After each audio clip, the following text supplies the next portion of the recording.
It's time for the One Bar and Lupica Show, bringing you anything and everything Minnesota Vikings. Welcome to professional football.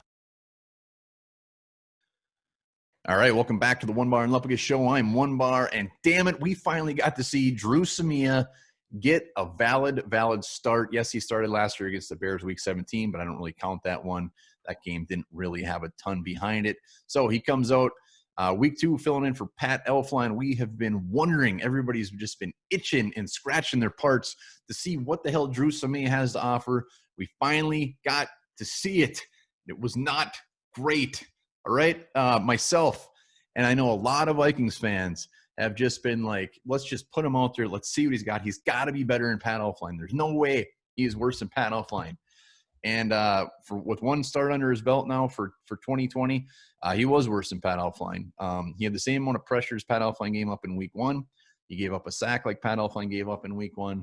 But really, overall, he just didn't look like he should be out there. And that is very tough to say because I'm a big Dru Samia guy, and I wanted him to even come out and just be average with maybe a bad play, but he came out just very bad. That the DeForest Buckner play where Buckner just pretty much turned him into Superman and chucked him across the field clearly shows that he's got some technique issues, that he's got some just ways his footwork is something is wrong with this guy. I'm not going to pretend to be an offensive line coach and break him down, but he's got the strength.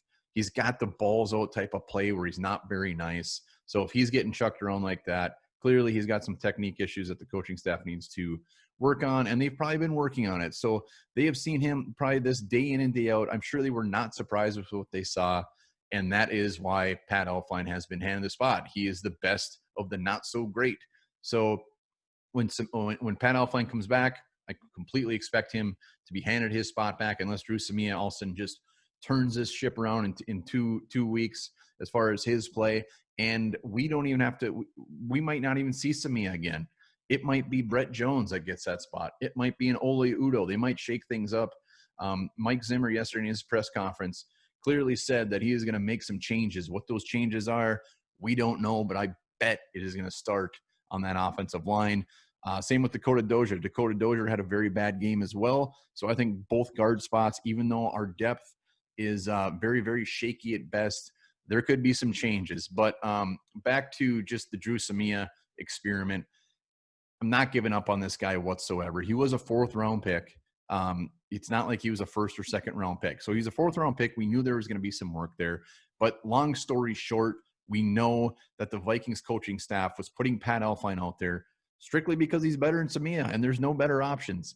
So it's not that they just have this hard on for Pat Elflein. He's just better.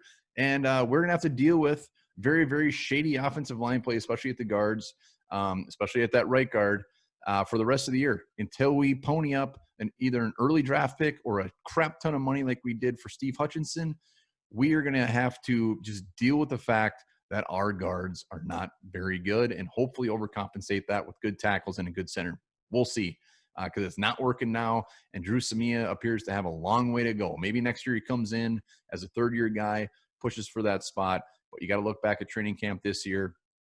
He didn't even push for that spot. His name wasn't even really mentioned, and now we get to see why front and center. So let's hope Dru Samia be, in a year or two, let's hope he comes out and puts it all together and is a fantastic find in round 4. But until then, it will be the Pat Elflein show when he is back and healthy.